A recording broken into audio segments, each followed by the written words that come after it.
देवाची स्तुती असो. आजचे वचन आपण वाचणार आहोत योहानकृत शुभवर्तमान याचा 21वा अध्याय. येशूचे तिबिया समुद्राजवळ 7 शिष्यांना दर्शन.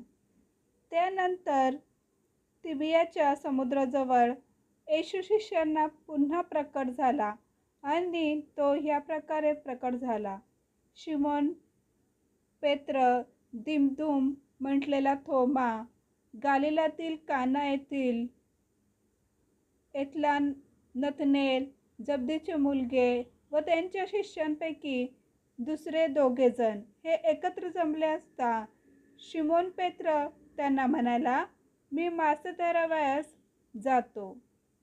ते त्यांना म्हणाले, आम्हीही तुझ्याबरोबर येतो. तेव्हा ते निघून मच्छवत बसले, पण त्या रात्री त्यांनी काहीही धरले नाही. मग पहाट होत चालली असता येशू समुद्र किनाऱ्यावर उभा होता. तथापि तो येशू आहे असे शिष्यांनी ओळखले नव्हते.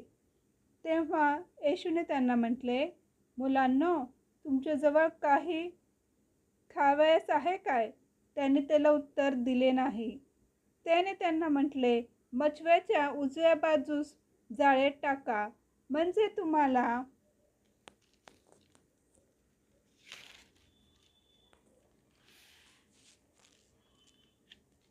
तुम्हाला सापडेल.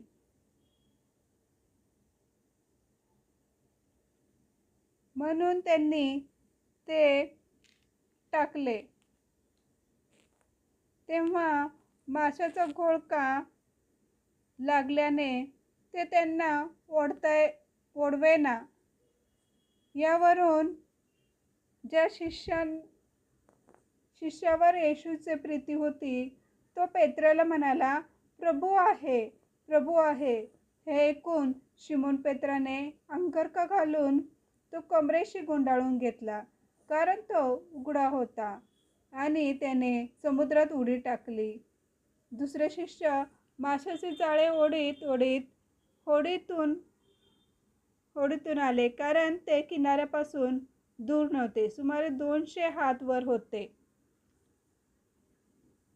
मग किनाऱ्यावर उतरल्यावर त्यांनी कोळशाच्या विस्तव आणि त्यावर घातलेली मासळी व भाकरी पाहिली. आमेन.